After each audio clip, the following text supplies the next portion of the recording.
Bismillahirrahmanirrahim. Assalamualaikum warahmatullahi wabarakatuh. Perkenalkan, nama saya Asminar, kelas D, NPM 0321011351. Pada kesempatan kali ini, saya akan membagikan video tentang teori belajar. Nah, teori belajar di sini sangat penting karena membantu guru dalam membelajarkan siswa. Kita ingat di sini, dengan memahami teori belajar, guru akan memahami proses terjadinya belajar pada manusia. Kita harus ingat di sini, guru akan mengetahui apa yang harus dilakukan oleh siswa dalam belajar sehingga siswa akan memperoleh hasil yang optimal. Tidak ada satupun teori yang dapat menjelaskan secara tuntas semua seluk-beluk belajar manusia. Oleh karena itu, dalam memahami teori belajar di sini, dalam mengaplikasikan teori belajar, hendaknya guru tidak terfokus kepada satu atau dua teori belajar saja. Melainkan, dalam mengaplikasikan teori belajar, kita harus menyesuaikan dengan kondisi faktual, keberagaman, tingkat perkembangan, dan sasaran, serta tujuan belajar. Kita ingat di sini untuk lebih mengoptimalkan hasil belajar, guru harus memadukan beberapa teori belajar. Namun, harus diperhatikan juga, tidak semua teori belajar tersebut harus dipadukan dalam suatu sistem tersebut. Di sini kita akan merangkum 4 teori belajar. Yang pertama adalah teori behaviorisme, yang kedua adalah teori kognitivisme, yang ketiga adalah teori konstruktivisme, yang keempat ialah humanisme. Keempat teori ini akan kita beda secara mendasar hal-hal apa yang paling urgent dalam keempat materi ini, sehingga kita bisa membedakan antara keempat teori di sini. Yang beda itu di mana konsep pentingnya, di mana mulai dari awal, yang pertama yaitu tentang teori belajar behaviorisme. Teori behaviorisme untuk mengajarkan fakta. Ada 3 poin penting dalam teori belajar behaviorisme, yaitu yang pertama adalah paham behaviorisme berkonsentrasi pada studi tentang tingkah laku yang dapat diamati dan diukur. Poin yang kedua ialah teori belajar behaviorisme di sini menjelaskan bahwa pikiran merupakan kontak hitam yang tidak dapat diamati. Hal yang ketiga, oleh karenanya, teori ini mengabaikan proses berpikir yang terjadi dalam pikiran. Oke, ini adalah konsep dasar teori belajar behaviorisme. Tokoh pelopor teori belajar behaviorisme ada 4, yaitu Edwin Guerre, Skinner, Watson, Clark-Hall. Yang pertama yaitu menurut Watson, mendefinisikan bahwa belajar sebagai proses interaksi antara stimulus dan respon. Namun, stimulus dan respon yang dimaksud harus dapat diamati dan dapat diukur. Jadi, walaupun dia mengakui adanya perubahan-perubahan mental dalam diri seseorang selama proses belajar, tetapi dia menganggap faktor tersebut sebagai hal yang tidak perlu diperhitungkan karena tidak dapat diamati. Yang kedua, menurut Clark-Hall, juga menggunakan variabel hubungan antara stimulus dan respon untuk menjelaskan pengertian belajar. Namun dia sangat berpengaruh oleh teori evolusi Charles Darwin. Bagi Hull, seperti halnya teori evolusi, semua fungsi tingkah laku bermanfaat terutama untuk menjaga agar organisme tetap bertahan hidup. Yang ketiga, menurut Skinner, hubungan antara stimulus dan respon yang terjadi melalui interaksi lingkungannya, yang kemudian menimbulkan perubahan tingkah laku, tidaklah sesederhana yang dikemukakan oleh tokoh-tokoh sebelumnya. Menurutnya, respon yang diterima seseorang tidak sesederhana itu karena stimulus yang diberikan akan saling berinteraksi dan interaksi antar stimulus itu akan memengaruhi respon yang dihasilkan.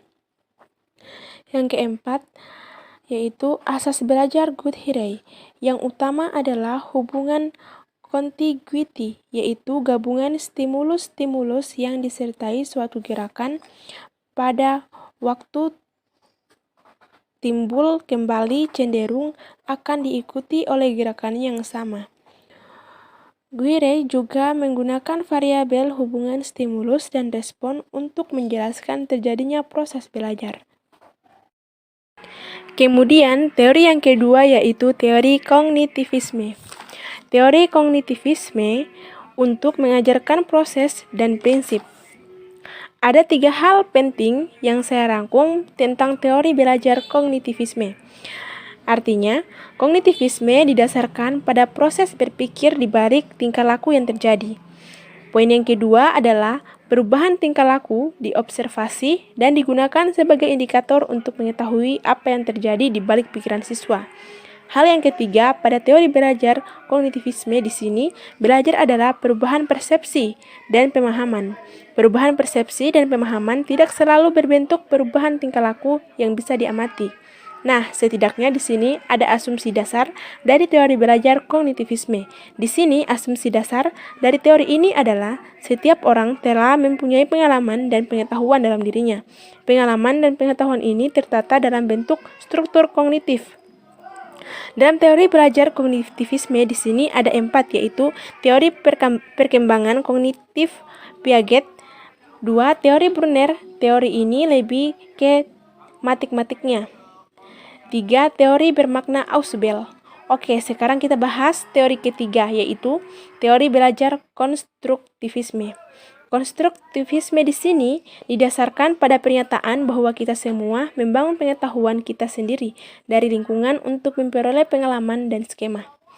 Dalam proses pembelajaran, siswa yang harus mendapatkan penekanan. Merekalah yang harus aktif mengembangkan pengetahuan mereka, bukan pengajar atau orang lain. Ada beberapa hal yang perlu diperhatikan dalam pembelajaran konstruktivisme. Ada 4 hal yang perlu guru perhatikan dalam melaksanakan pembelajaran konstruktivisme.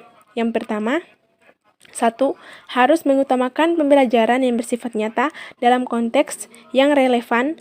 2. Mengutamakan proses. 3. Menanamkan pembelajaran dalam konteks pengalaman sosial. 4. Pembelajaran dilakukan dalam upaya mengkonstruksi pengalaman. Ada 3 tokoh dalam teori belajar konstruktivisme di sini, yaitu 1. Konsep teori belajar konstruktivisme Johann Dewey. 2. Konsep teori belajar Jean Piaget. 3. Konsep teori belajar Leo Goetz. Selanjutnya kita melangkah pada teori belajar yang keempat, yaitu teori belajar humanisme. Pada teori belajar ini, humanisme memandang bahwa belajar adalah untuk memanusiakan manusia. Proses belajar dianggap berhasil jika si pelajar atau siswa memahami lingkungannya dan dirinya sendiri. Teori belajar pada aliran humanisme ini berusaha memahami pelaku belajar dari sudut pandang pelakunya, bukan dari sudut pandang pengamatnya.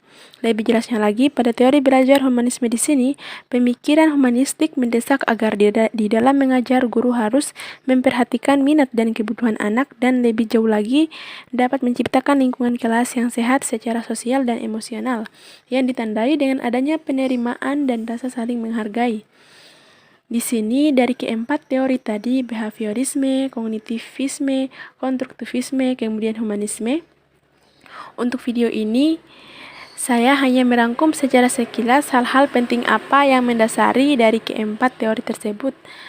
Semoga video ini bisa bermanfaat untuk kita semua. Jangan lupa like dan subscribe dan share. Mohon maaf apabila ada salah kata, salah ucapan. Saya akhiri dengan ucapan wassalamualaikum warahmatullahi wabarakatuh. Terima kasih.